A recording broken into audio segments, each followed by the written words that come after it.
I'm John, this is Dempseyj Illustrations, and on today's video we're going to take My Hero Academia and do something magical. We're turning them into mages. I'm going to take 3 of the characters and I'm going to put them in a magical mage universe. If you like this idea and want to see a part 2, if this video does really well and gets enough likes, then I'm definitely going to add Todoroki and a few of the other characters in a part 2.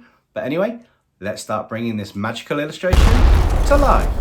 In the realm of Azure Ryu is the fabled Azure Magical Academy for young mages to learn their unique spells, as well as to develop a wide variety of spells that are standard in the mage community for attack and defense spells.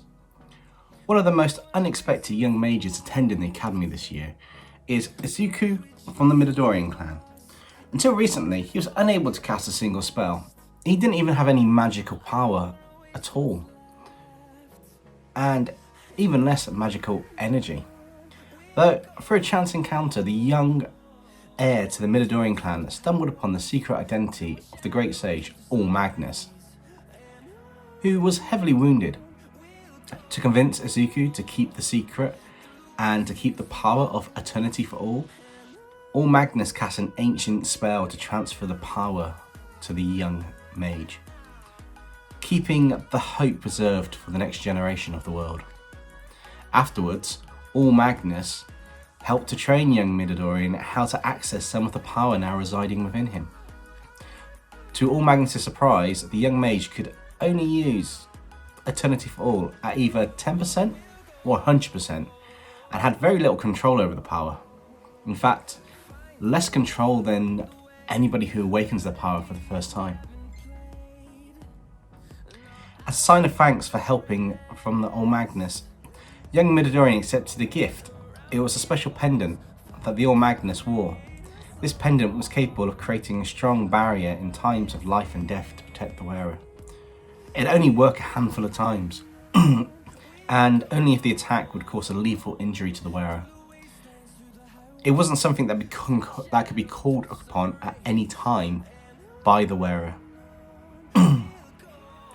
With his newfound powers, he'd be able to pursue his dream of bringing back the honour of his clan, as well as to become the greatest sage that exists in the world, and to use his power to help protect those who are in need of protection. Now for this one, I wanted to capture the pureness of Izuku and have that big grin on his face, but also kind of worried at the same time, and show him using his power while wearing the pendant. I also thought it'd be good to have a bit of him in, well, a bit of the design to have him in older, tattier clothes. This was because he had no help or support throughout all of his life once he was unable to awaken his magical powers. So it was kind of a lost cause. It was kind of like no resources were spent on him. And I think this came out really well. I love the contrasting colours and I quite enjoyed creating the spell effect that's underneath him and in his hand. But anyway, I hope you guys enjoy how young Midoriyan as a mage turned out.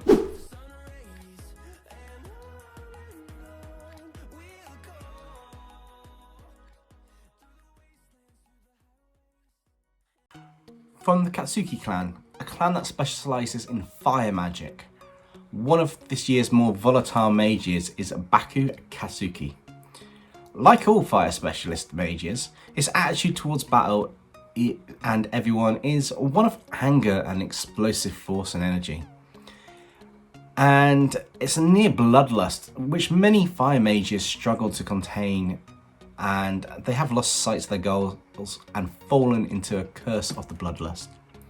Growing up, the Katsu clan and the Midoriyan clan were very close, but since Izuku had no magical energy or powers at the Age of Ascension, the age when a young mage's magical powers and energies awaken, it was very rare for a clan member to have zero energy and no powers at all at the ceremony. Since this incident, Bakugo had started to see Izuku as beneath him and nothing more than a powerless and useless person, as low down as a peasant, really. And he had no time nor need to remain friends with him. Despite this, he did allow young Midoriyan to hang around him, even if it was just to belittle him and put him down when he could. It wasn't out spite as such, but more he failed to see how somebody with no magical talent could still want to become the greatest sage in the world. This infuriated him and made him want to hit someone with the same dream as him, but no talent or hope of making it become a reality. Now for this one, I wanted to keep the classic theme of a fire mage, so had red and orange colours, and that helps symbolise his fire. I also thought that due to his personality and higher status, his clothes would be better condition than Izuku's, and his costume would have sharper angular elements to some parts of the design to reflect his more volatile nature. And I thought that instead of having a traditional grimoire, he has something like a fire spirit, like a not complete dragon on there. I thought this would be quite cool to give him kind of like the ability to have a fire spirit, start a fire that he can control in times when he's pretty much unable to use the fire or the heat around him. And for this one, I wanted to pose that's a bit more Baku style. So he's on the ground and he's got his hand down and he's shooting kind of like 3 strikes of fire out towards an opponent with the spell underneath him, which all in all I think came out really well. I love the colour contrast on this and how it all works. But anyway, I hope you guys enjoy how Baku turned out as a mage.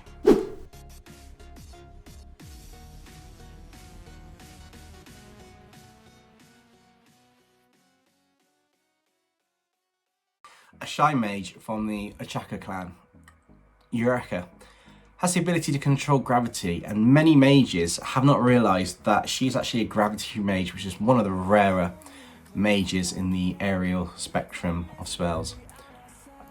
They thought that she was an aerial mage of a high genius calibre, and that she can control the wind and use the pressure to restrain or levitate objects.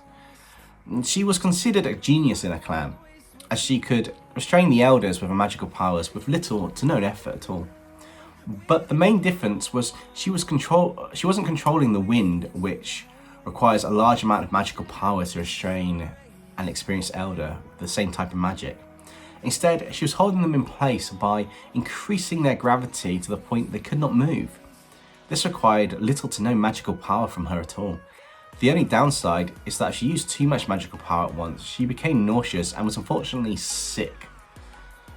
Despite this, she had a kind nature, and with her cute features, she was always underestimated in battle by the others, and she would start off nervous and on the defensive, but all of a sudden, while evading the attacks, when she got serious, she was a force to be reckoned with.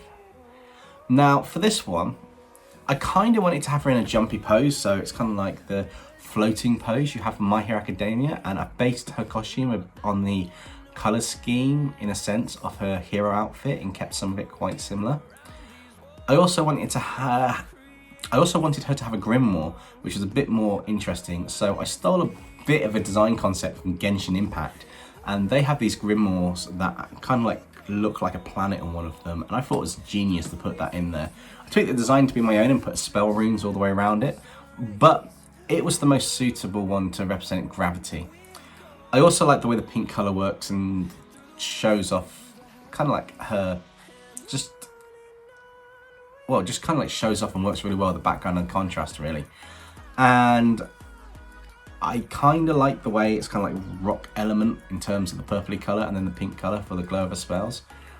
But all in all, I'm really pleased with how this one came out, and if you did, let me know in the comments below.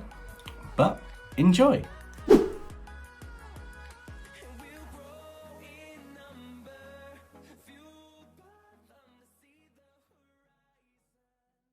There you have it. Hope you enjoyed the process of bringing My Hero Academia characters into the magical world of mages. If you did, smash the like button to let me know you're enjoying the content.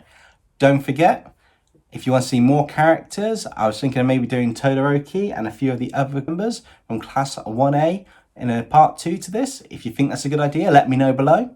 The next video is going to be a multiverse story arc illustration and story. I'm going to be using a different bit of software to see how it turns out, so something a little bit different. The 26th September is Bath Comic Con at Bath Pavilion.